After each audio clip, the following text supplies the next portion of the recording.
Welcome, everybody. Happy Kwaai Day, Friday, May 10th. This is the 41st weekly public meeting of Kwaai. We've got a packed agenda today, and we're going to start off with some updates. Debbie, why don't you talk us through the agenda? All right, everybody, welcome. Happy Friday. And if I don't know if I have any ladies here, but happy Mother's Day. It's coming up on Sunday.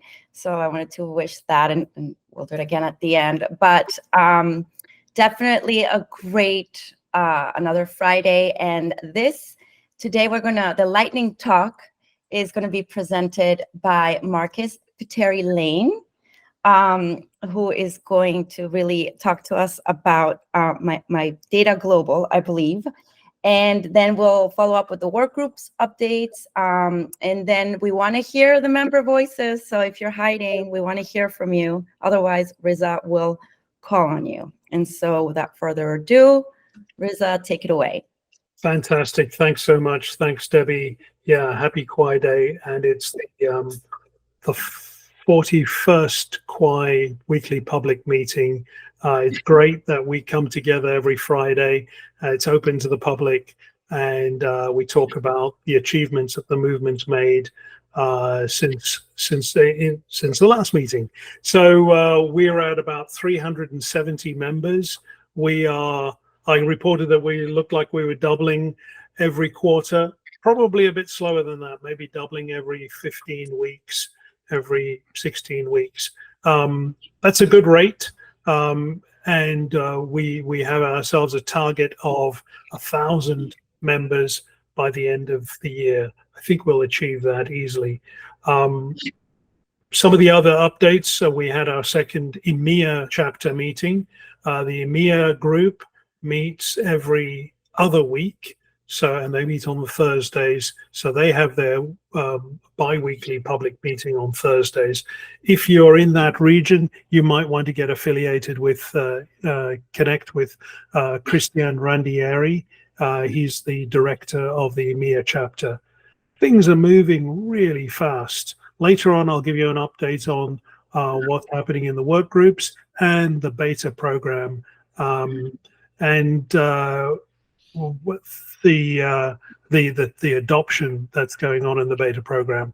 I see we've got Markus on the call already. So Markus, would you like to present? I can give you co-host status, and then you can actually present your own slides, or would you like me to present it for you? Which slides are we talking about? Sorry, I'm not ready for this. And that's fantastic. And I was talking to Markus with a K. Okay, good. Markus Petteri Laine. Yeah, I think it would be better if I can manage them by myself. Okay, so I've given you co-host ability, so off you go, Markus. Thank you very much, Reza, and thank you guys for having me. Let's see if I can actually find the there. No, it doesn't allow me to. There. All right. It's looking good. You can see me now, right? Yes, we can see you and we can hear you. Okay.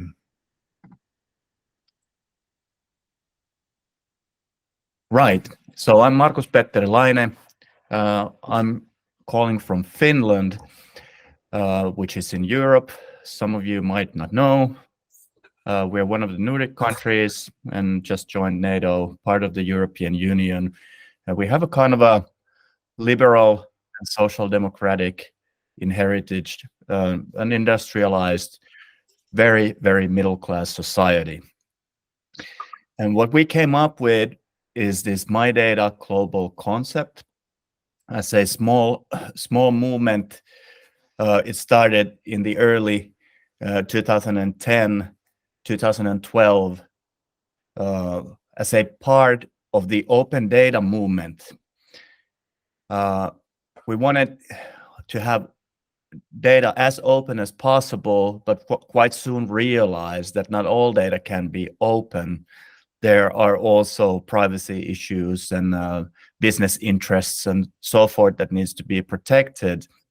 And thus we came up with the concept of my data, which was at the same time also invented in many places in the world. So this is not per se a unique concept, but this is one that gained traction globally. And this presentation is about what has happened thus far. So I'm researching the movement as a PhD student at the Helsinki University. You can have these slides after the presentation, so you can check them out later on. So a short history about the movement. It started in 2012, was a spirited group of couple of activists who started advocating this My Data concept idea within the Finnish society. An international conference was first launched in 2016 and has been going ever since. And we had a lot of people coming and flying over to Finland to discuss about these information political issues of personal data management. A national industrial lobby was formed, and we managed to get the principles into government programs since 2018. Finally, My Data Global was formed in 2018 also, and now it has spread to over 50 countries globally. So it has become a thing. And one of the most interesting things probably for you guys as advocates of personal AI is that this Finnish concept or Nordic concept was adapted Europe-wide as a EU policy, of which now has a great impact on how this information political domain is developing when considering issues of personal data management. So it has had a huge impact. So what do these people want then? They want to empower individuals with their personal data, thus helping them and their communities develop knowledge, make informed decisions, and interact more consciously and efficiently with each other, as well as with organizations. So that's in a nutshell what these people are on about. The movement has been dealt with, and its agenda has been dealt with academically on many domains. You can check them later on if you're interested in it, and I'm open and interested in discussing these matters further in case you have academic interest on the topic.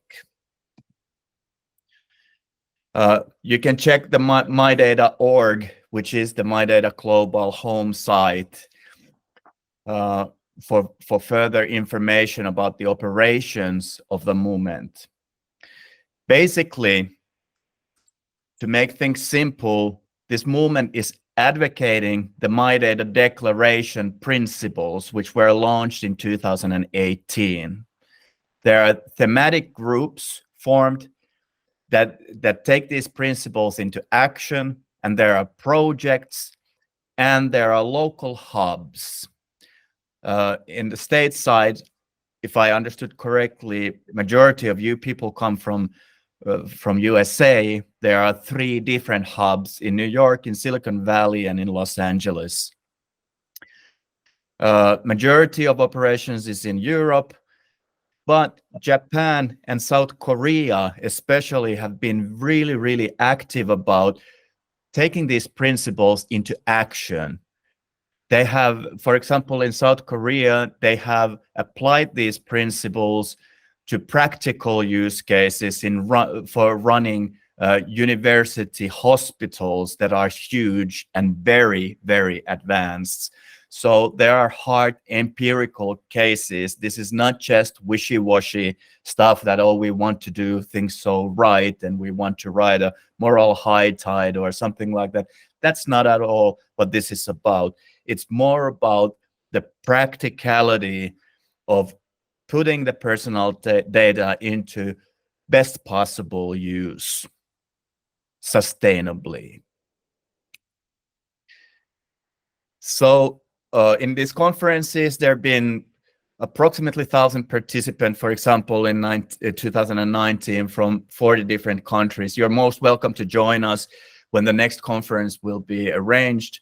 There are different tracks in a similar fashion as in any conference, in any global conference that is advanced. And there's been a nice spirit and people been quite happy to come over and over again. There's been conferences arranged for the last one was now in 2023. I'm not sure when the next one will be arranged, but I can figure that out later on if someone is interested. We have public partners and we have companies participating. So it's a kind of new form of activism, a public-private partnership type of arrangement. So what is this My Data? The idea is to empower individuals with their personal data, to build trust and confidence and allow self-determination of the data subject, thus maximizing private and collective benefits of personal data. And in this picture, if you can see it here, we have one of the presenters that year was now the president of Finland, Alexander Stubb. So we have had high impact individuals participating in these arrangements, and I think there's a familiar face for you guys there as well on the down right, the left corner. That one? That looks like Doc. That looks like Doc, right? That's right. Okay. Is there a doctor in the house? Yeah, I hang out here. Cool. I got recruited. Yeah. By the referee there in his referee shirt. Sure, yeah. And Michael is there as well. So what is the My Data movement? In linear time, the movement has grown from a few activist spirited political pressure group into a national lobby and further into an international industrial diplomacy forum with representation in over 40 countries. I think it's now in over 50 countries. By classical definition, such a movement would be called a contentious political movement. But contemporary players would likely shy away from such definitions, representing ministries, banks, big business, among other invested interests, NGOs and such. So where is it going then? It looks like it's an international political co-learning process. This development has been so fast that there are no precedents. There is no theory that covers all this stuff. So what these people have done, they came together to discuss about it. What is this going to be? So it's a co-creation and co-learning forum. Why is it important? Well, personal data, e.g. my data in this case, is a constituent part of any power political governance and economical equation. Personal data is used for monitoring, managing, and directing an increasing majority of any and all consumer and citizen behaviors. The My Data movement is formed by leading international experts who are highly aware of the nature of the data economy game. The My Data movement also raises questions of new forms of activism, since there are also government and private sector activists involved. So why is the topic and research frame worth the while? It's a matter of evolution of bureaucracy. Historically, only institutions and organizations have had access and tenure over personal data. For the first time in history, people are gaining tenure over their own data. So that's quite of a sea change there. Digital economy agencies such as IT companies, governments, and NGOs are elusive to definitions and political economical positions within the digital world due to game logic of data economy, which accentuates binary choice at the expense of cultural and ideological continuums. So it's pretty much, people try to grab whatever they can get, and it's rather problematic if you are trying to make something mutual. And IT systems see people mainly in form of spreadsheet data, such as the My Data interface between people and the machine. Learning about the motivations and perceptions of people who want to advocate the people in the machine helps us to further define an incremental political power player, while humanity is trying to decide whether cultures of choice should be preserved or not. So big stuff going on, at least politically and philosophically.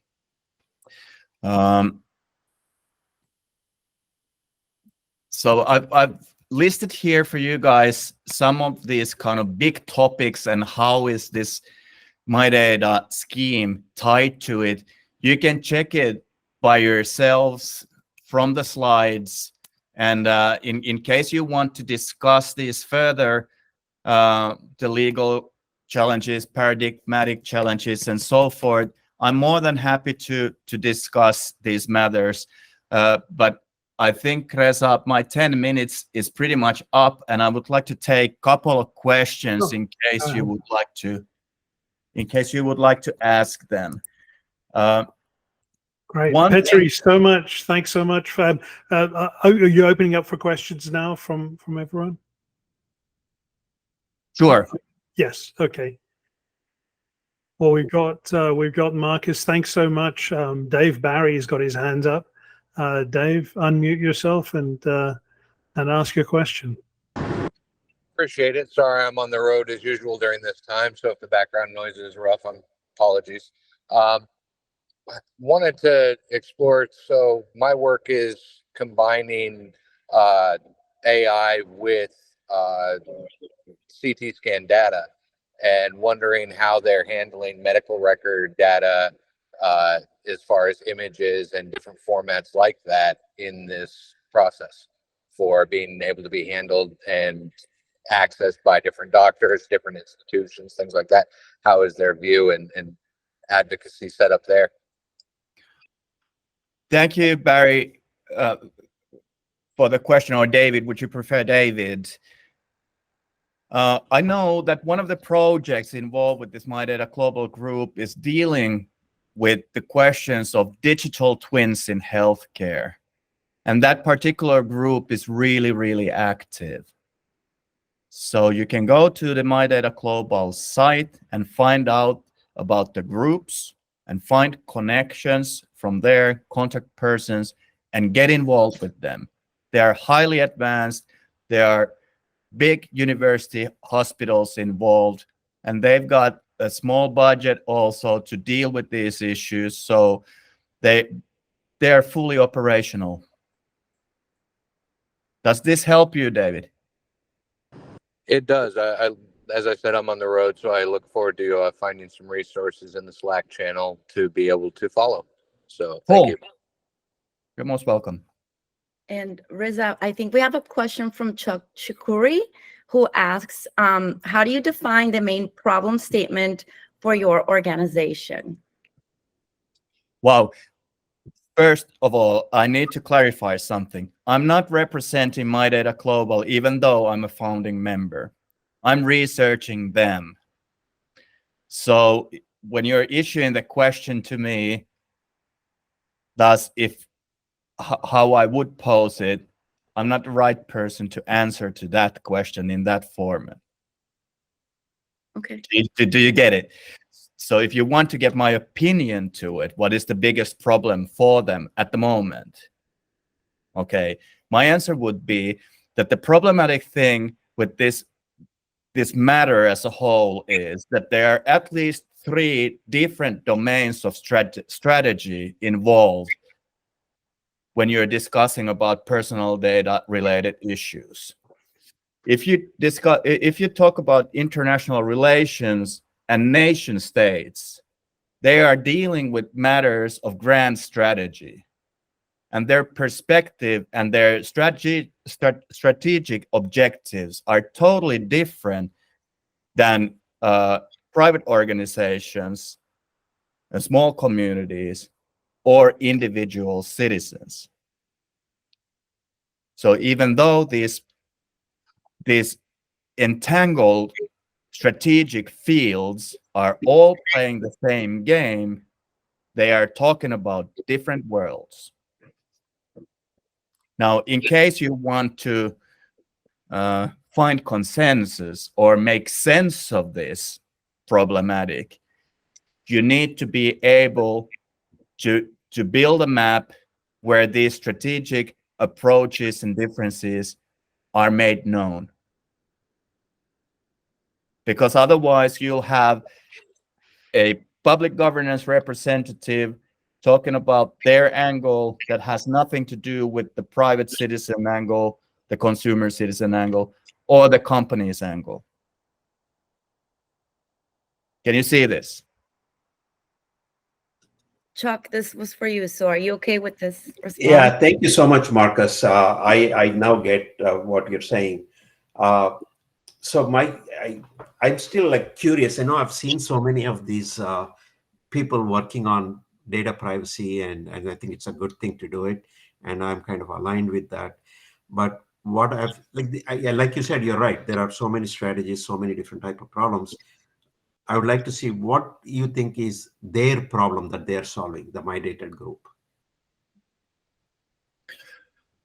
Well, the deck is available for you, and I have dealt with this issue from many different approaches. There's the legal approach, paradigmatic issues, business issues, and so forth. Yeah. There are so many things because personal data is involved with all governance. So Okay. there are Why don't we move on and get some other questions? I think, Andre, you had your hand up briefly. Yeah, thank you, Marcus. I really enjoyed that talk of yours. So tell me, you mentioned Finland, but I assume all the Nordic countries have bought into this. So if you made a request for certain data, say from public health hospitals from Norway, you could also have access to data from Finland. Is that correct? And what about moving the data? So if somebody from South Korea wanted data to compare Nordic countries to South Korean countries in order to validate their findings, would that information be available to them through My Data? That is something that they would like to achieve. This is a matter of data interoperability, which is one of the key principles involved with this My Data concept. But such an issue is a political issue. It's a matter of making deals. There is no such data operator that allows this kind of data exchange of sensitive health data across nations in real time at the moment, as far as I'm aware of. And so any idea what kind of strategies will people are working on in order to facilitate that kind of approach? I think the most advanced cases at the moment are from South Korea. I might be wrong about this, but they have made advanced and big empirical tests about putting these My Data principles into action in big university hospitals in South Korea, and in many of them. And it's a government-backed program. There's a lot of literature about it available from peer-reviewed journals. So that is legit and very advanced.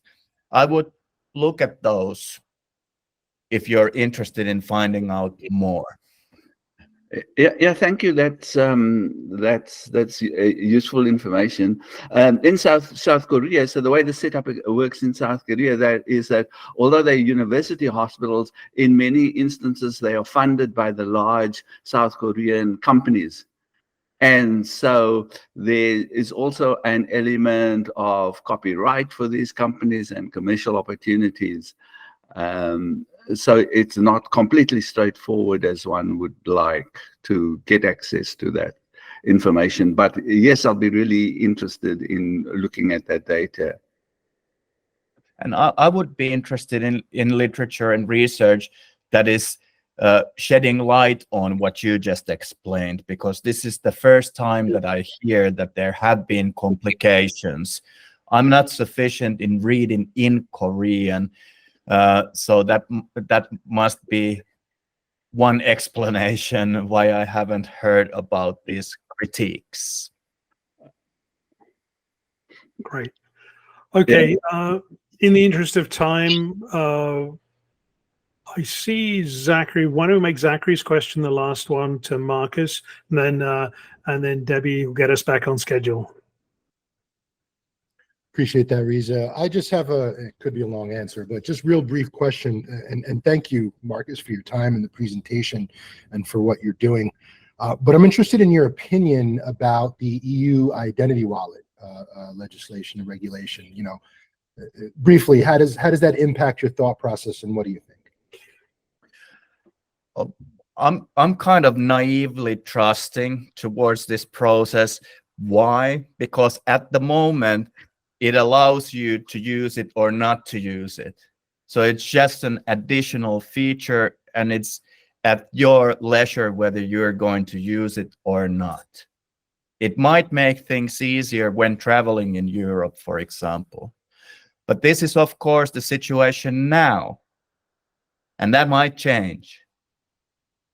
Now, the question is then, would it be as cool in the future as it is now? And I don't have that crystal ball with me.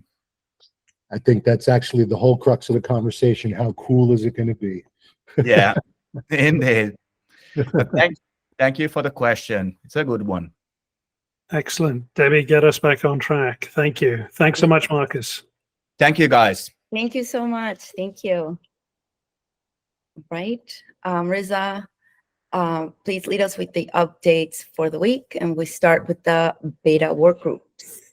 Right. Okay. So let me share now. Okay. I'm going to share. If you haven't been to the website recently, you should go and have a look. There are actually several new pages, but the one that I'm going to draw your attention to is the beta page. So let's go and have a look at that. Let's see what's new. Okay. We announced a couple of days ago, we announced that we are going to be conducting a beta program. And it is the beta of our personal assistant, our personal AI assistant. And there are lots of different versions of it. There's Lumi over here. You can play with Lumi, play with Penny, or Bruce Schneier, when he saw this, he said, I don't want my bot to have a face. We created the Ask Bruce bot. And all of these bots illustrate personal data empowered, activated by artificial intelligence. And just simply having the ability to talk to your data is extremely empowering. But then to allow other people to be able to query your data is also empowering. In the use case of the virtual teacher's assistant over here, go play with that. Click on the Penny link, and it'll blow up to full screen, and you can talk to the assistant. You can talk to the assistant as if you're a student of Professor Reza Rassool. This is a teacher's assistant bot, and so it's informed by all of the course curriculum material of her British literature course. The Lumi bot is informed by all the FAQ of Kwaai. So if you're curious about what is Kwaai, it's informed by our founding documents, transcripts of our weekly public meetings, at least up until February, and then a scraping of our website. So these are illustrations. If a college or university wants to host the beta, here's a list of the beta objectives. Here are the list of the beta requirements. They would need to set up an infrastructure, a computer in their data center that will be able to support this. The beta is going to run in Q3. It'll be a closed beta in the EDU environment. We announced this 2 days ago. We've had 5 colleges already apply to become part of the beta program. We're aiming to get 20 to 30 colleges to sign up. So all of you that are on the call, you're alums of a college. Let's go hit them up. And I'd love it if you could champion your alma mater to become a beta host for the beta program. It's going to run in Q3. So look, we got 6 weeks of development to get our code to the beta standard that we've set ourselves, and that work is underway currently. And then we're going to run it in academia, in the EDU domains. It's going to run on campus, and we'll run it for the period of Q3, getting back feedback on its functionality, on its performance, and so on. And we're aiming largely for general availability in Q4. Okay, so that's some exciting news. Okay, so if you are a new developer, there's a new page we've created called Workgroups. The page, you can't navigate to the page from the home page because it's just closed to the people that are here on this. Well, I'm announcing it on the weekly public meeting, so I guess you could go there if you're a member or not. But really, this is for those that are part of work groups, that want to participate in work groups. So here you have, for instance, so we're broadly structured in three work groups. Let me zoom this so that you can see it. 3 work groups, 3 work streams, I'd say. Tools, fundamentals, and policy. Tools, 80% of our energy is going into that, where we're developing personal AI software, as I've demonstrated to you. There's also a research track, and then there's a policy track. If any of those interest you, then get involved. And how do you get involved? Well, you start here in the work groups track. You can contact the leader of each of those groups. So the front end, the agent, is led by Balaji. The operating system is led by Sam Johnston, and the Pi architecture, the personal AI architecture, is led by Roman.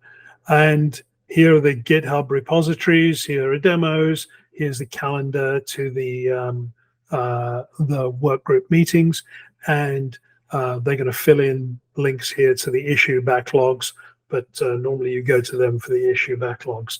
And then here are some other work groups: fundamental AI research, AI policy, and back office automation. I know it sounds boring, but it's really important. So that is the update from me. I'll stop presenting there, and Debbie, why don't you get us back on track? That website looks amazing. So great job. I guess I should be presenting too. Resume presenting. All right. I guess next, Toby and Carson, if you can update us about the hackathon. Yes. So just some updates about sponsor momentum.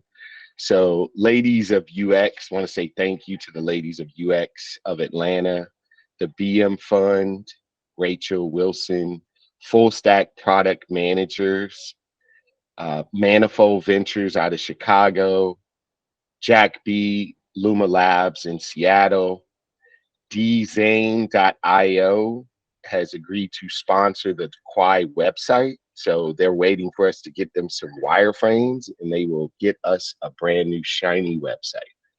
Scott Raven, the Raven Group, is going to be bringing a group of 40 to 50 year-old career transitioning tech workers to our hackathon in Atlanta. Couchbase, thank you, Matt. We haven't figured out exactly what Couchbase is going to do, but they are going to support us. So thank you, Couchbase. Classic.io is a quantum computing software platform. It's classic with a Q.io. Check them out. Techstars, our SF guy, Najee Barnes, is actually transitioning over to Google and has expressed that he is going to try to get Google on board as a sponsor for the hackathons. And that's it for me on the sponsors. I want to also just reiterate, share posts with your network, share the events with your networks. Let us know if you're able to mentor. We have 11 cities, maybe 12. Arizona is looking really good as well. Who can mentor in each market, who's going to be in town, overlapping the dates that we're doing the events. We'd love to have as many Kwaai members involved as mentors, as sponsors, as community sponsors. Remember, all of you get a community sponsorship for free. And that means you get a logo and visibility in our marketing. So if you have not seen the link inside of Slack for the registration, please ping me or Carson and we'll share that with you.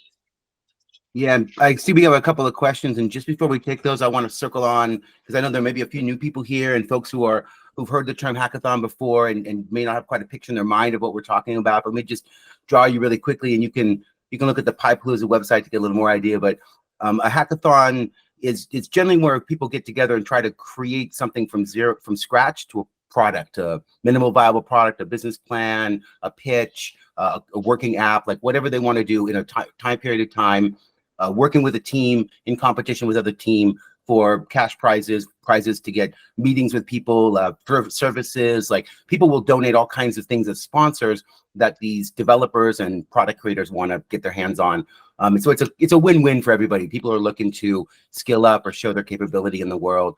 People who have got you've got services and products they want to get in front of those people, and then the rest of us who want to learn more about these tools and how they're affecting our life. And so so Friday and Saturday is that hackathon. Sunday morning, we do it. If I remember right, we're going to announce winners and everyone celebrate, and then we have an all-day tech fair, and that features the showcase from the local city around all the science and technology and art and everything going on around AI. And so that's the other part that's just really got everyone excited. I know when I've been telling this story, and I've probably said this about 300-400 times by now, that everyone, like 80% of the people go, ooh, when I say tech fair, because it's like the World's Fair, like a mini version. It's going to come to your city and it's going to help you celebrate what you're doing and running around there. So that's part of like the kind of mentors for the tech challenges on the competition side. The booth and table, that's definitely happening on Sunday. That's the opportunity to showcase what you're doing and to talk and look for people. So if you've got any questions, if you feel at all like your idea that you have probably doesn't fit, please come talk to us about it, because I'm pretty sure it probably does, and I'm sure we can make that work. And in general, we're just using this as our vehicle for us to drive community engagement. During this big important year of Kwaai, we're doing a lot of growth. It's something, you heard Reza talk about the code that's coming soon. Like right now, I don't have a thing for you to download and try out as easily as we will in the future, kind of thing. Not download and try out, I'm just conceptually anyway. But the hackathon is something that people get involved in, and we're going to be bringing open source projects together and startups and then big companies and that like to sponsor these things all in this venue, under the Kwaai umbrella and within this within this new concept. So that's the broad pitch. Thanks. And let me open for any questions. I think I saw David's. One more thing is just to remember as well. We want to see companies created. You guys got ideas. You got friends that have ideas to build companies using AI. These are the venues where you come build those teams. These are where the builders will be. These are where the other people who have aligned visions around building big companies using AI. I mean, let's be for real. We're in the dawn. We're seeing 5-person teams running 200 and 300 million. I've never seen this. Okay. This is the golden age, people. Get off the bench. That's my 2 cents. Thank you. Okay, I think I saw, I can look at the queue. Let me quick and see. It looks like, yeah, Dave, you were first. Yeah, just a quick suggestion. Creating in our Slack please share this channel for the hackathon, for Kwaai itself, for specific things that you guys put out that maybe slip by my Twitter feed or my LinkedIn feed.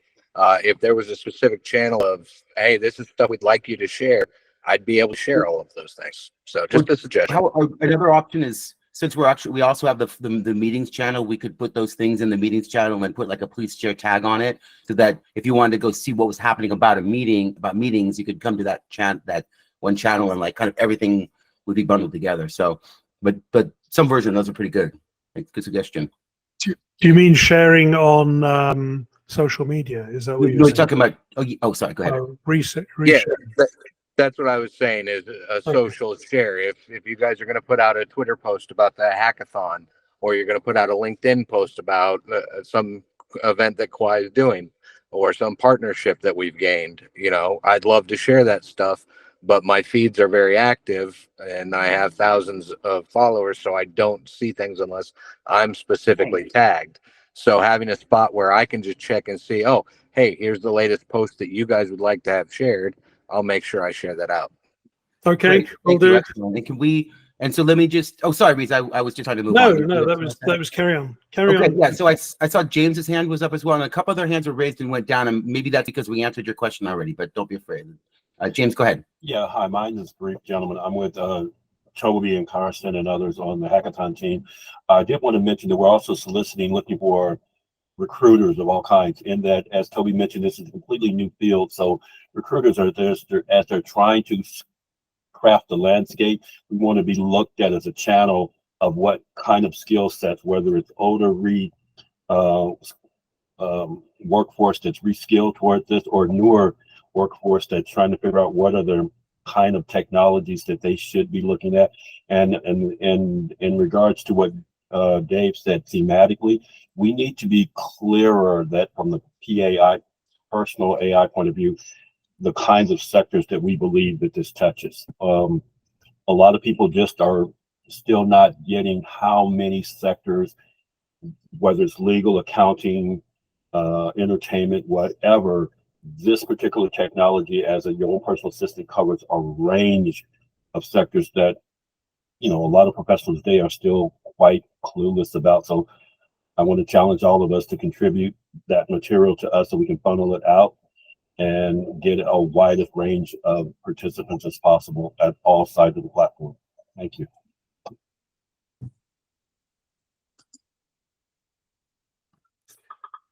Right. Okay. Well, let's Debbie, who's up next? Oh, it's me. Okay. Let me make some. In fact, we do have two hands up. Oh, great. Okay, two Marcuses. Okay, let's go for Marcus Hallside first, and then. Okay. Thanks, Reza. Sorry about the confusion at the beginning.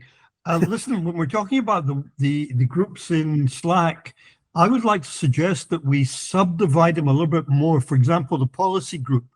We have 3 strands in the policy. I would like to see a Slack tag for each one of those strands, so that we don't just end up throwing all sorts of things into kind of general bucket. Great. Okay, and agreed. And I've just done that with the personal AI. I created personal AI agent, personal AI architecture, and personal AI OS. So those are the 3 groups. I'll do the same for policy, since we've got 3 subgroups within policy. I'll do that. Okay. Great. Thanks. And then Markus Petteri. Yes. Yeah. Thank you very much. I would like to answer to James Hines. The problematic thing with this personal AI is that it is dealing with absolutely everything. It's the same problem as dealing with personal data. All different domains of human lives are involved. Now, what I would recommend you guys to do is to figure out how to talk with governments, how to talk with businesses, and how to talk with individuals.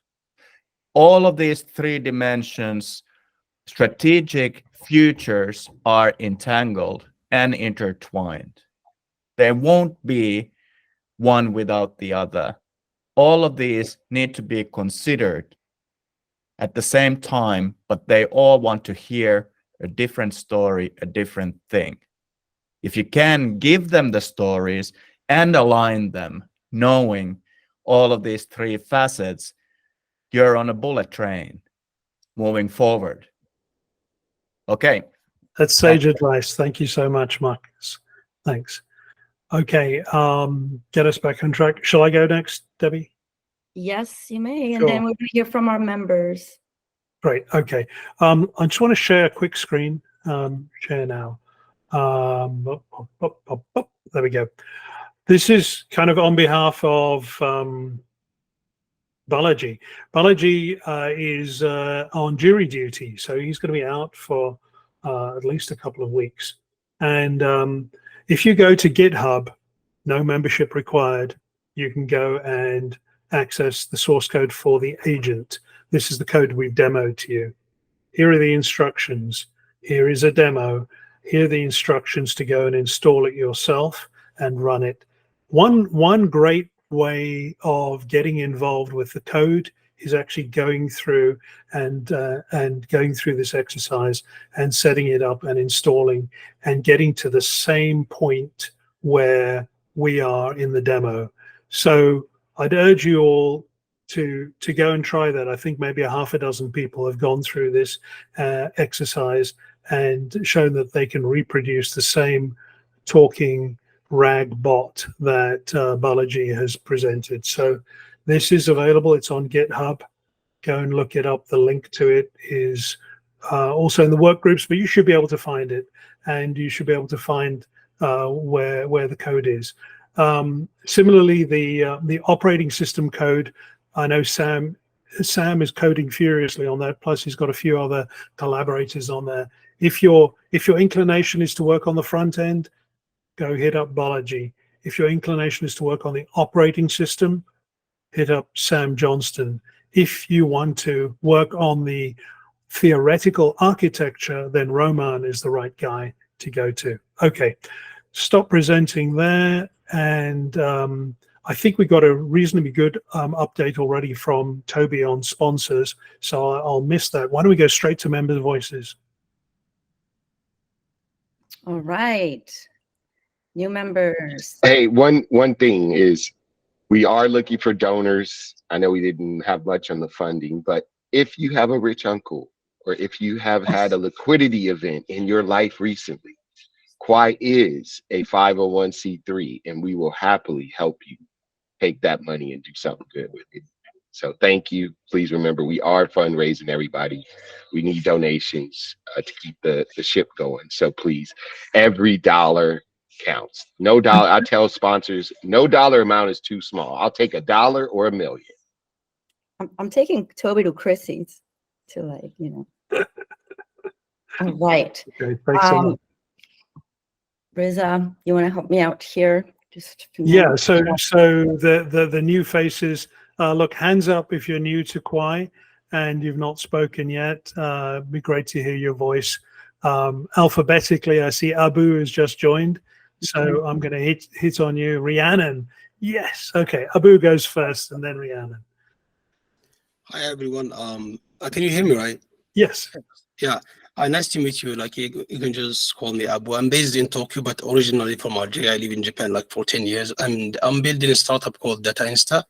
And basically it's like a freelance platform to connect data scientists or data experts with kind of companies. I think it's a great community here. Like, you guys are building. So I'm new to it, actually. Today I'm invited by Toby. So thanks, guys. What are you doing? Nice to meet you. Nice to meet you, Abu. All right. Abu, share what you're working on in the chat as well, so people can. There may be some people that can use what you're working on, literally in this group. So thank you for showing up, brother. And post your LinkedIn in the chat, and find me on LinkedIn and become a connect with me. Sure, so yeah. We're first level members. Okay, Rhiannon's up next. I don't think I'm next alphabetically, but I'll go ahead. I am, my background is in user experience. I'm a business psychologist, so mostly what I do in my paid job is help cross-functional teams, particularly teams of engineers, work together with emotional intelligence. What I'm doing with Kwaai is helping out with user experience, user personas, product ownership, user stories, all of those pieces. But I will put my LinkedIn in the chat because what else I do is cross-functional team support. So that's me, and Thanks I am so much, Rhiannon. diving in with all the feet. So And we all love Fleetwood Mac. And thank you. Yes. okay, who was up next? I think it might have been Alex. Hi everyone, my name is Alex, or Alexi, if you'd like. I'm an open source guy. I like wear many hats. At the moment, I'm solving property testing challenges for an interview. My AI project has been frozen a little bit to think about a little bit about like what it does before I talk publicly again. Yeah, and mostly I hang out around Cardano blockchain and Haskell stuff. So that's pretty much it. Fantastic. Thanks so much, Alex. Thanks for joining. I think it might have been Daryl next and then Benson. Oh, hey. So I joined actually earlier this week. I think I've actually already been to one working group, so it's really exciting, good stuff. So I am a freelance data scientist and software engineer. So I work with a lot of startups, organizations in terms of doing full stack software development, so mobile, AI, ML development, embedded software development. And I'm also a teacher. I actually teach kids how to write code, and also am the data science instructor for adults. I like to tell people, like, I help companies move from bewildered to brilliant. So I'm really passionate about education, helping people accomplish their goals. So, feel free to reach out to me if you have a project you need help on, which I actually put my LinkedIn in the chat here. Great. And Daryl, thanks for participating on the one of the work group meetings. Yeah. I can't remember which it was. It was the fundamentals. Fundamental AI. Excellent. Yeah. Thank you so much. Okay. Benson's up next.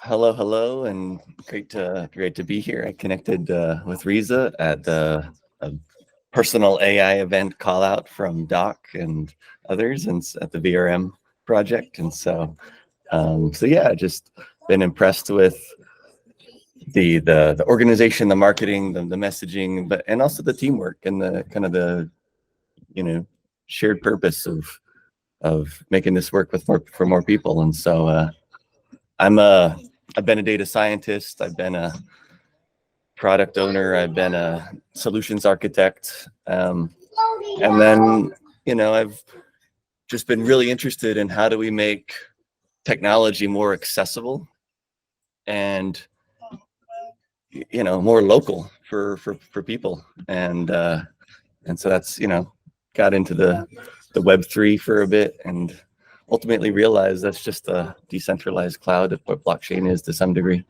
But yeah, no, I'm interested in collaborating. I've got a local AI setup using Olama, and so it's, yeah, I hope to participate in some hackathons and get to know more people.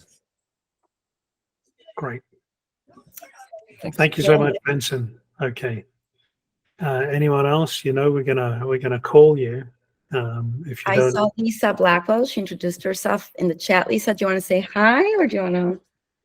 And also the time for the hackathon is Pacific time. You put it in. So just so it's right after this, everybody. So 11 a.m. Pacific. It's our idea exchange. It's the overflow from the weekly public meeting. Okay. Lisa, you're going to speak up? Hi. I don't have a whole lot to say. Mostly I'm a lurker. I'm in customer success, but I'm always interested in learning more about AI, and just as much as I can, because it's something my company deals with. And I also moonlight with the College Board. And they also are very interested in how AI and education are going to go together. Interesting. Okay. And we are, we're launching in academia, so maybe that's the way you can participate in helping us get the beta program in front of colleges and universities. Oh, College Board is actually the like high school space, not college. Ah, Like advanced okay, placement that's right. programs. Oh, it's like the Canvas or the Blackboard of. It's advanced placement courses Oh, like okay, AP biology and stuff like that.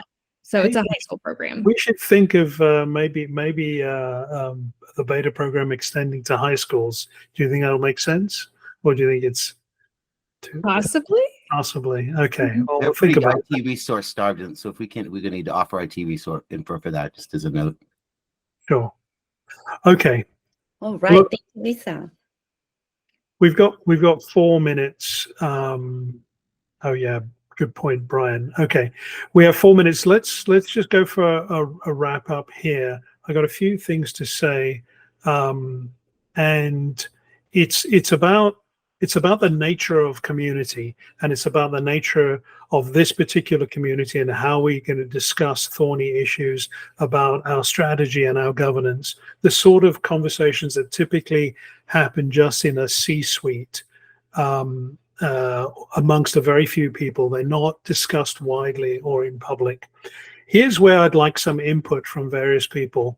I'd like us to explore what it would mean for what does DAO mean for Kwaai, DAO? What does a distributed organization mean? How do we? I think Debbie looked at how do we gamify the participation of everyone? How do we tokenize a reward system for everyone? I'd like to maybe in the idea exchange part that we're going to have next, we're going to discuss those things.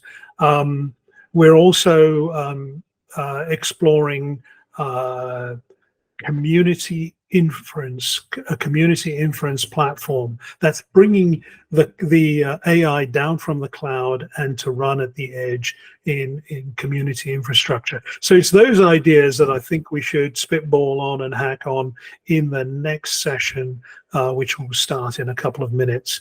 But look, let's get your input into there. I think we should set up a discussion group. I think there is a discussion group already called Distributed Computing. It's difficult to find these discussion groups on Slack. I'm changing the naming structure of it, but look, bear with us. We'd like your input on those ideas on distributed inference, distributed storage networks, much like the solid network that was devised by Tim Berners-Lee. What does that mean for personal AI and democratizing AI and bringing AI down from the SaaS silos that it exists in at the moment and making it accessible to everybody? Great. Okay. Reza, So, just before we wrap up here, I am here. That's actually not a background. That's the real thing. I made it over to Paris. But what I wanted to say was we've had a busy week this week on and I saw there were some open source people joining and so on. So I just wanted to say, please do jump in and have a look at the Pi operating system, which is at pios.org, PAIOS.org. It is in its own repo because it has its own domain, it's validated and stuff, and I couldn't work out how to do it without breaking Kwaai. But a lot of the work this week has been on internal, moving to an object-oriented approach and so on. But basically, it allows you to start up all of these different best-of-breed AI components locally or remotely. We've got a bunch of abilities, things like Ansible. I've got Chroma up and running now. Llama file works. So you can, that's got Phi3 and this kind of stuff in there. And it's very nearly at the point where you'll be able to actually start it up and use it. We're probably maybe a week or two away from that. And all that means is that when you start one of these components, it will register itself. So you'll see it in the channel tab. So I've added the concept of channels. I'm going to add personas. So it's, like I said, it's been a very busy week. Please jump in, and I'm trying to keep the momentum going and get people on board and a couple of other contributors into it as well. Great, thanks so much. And last week we forgot to call out Cinco de Mayo. I enjoyed it. I actually made myself a margarita. I ended up with a really nasty headache, but looking forward to barbecuing for Mother's Day. I think the weather might cooperate. I want you all to have a wonderful weekend. If I don't speak to you again, I'm going to hop over now to the next call, to the idea exchange. Hope to see some of you there, and we can hack on some interesting ideas.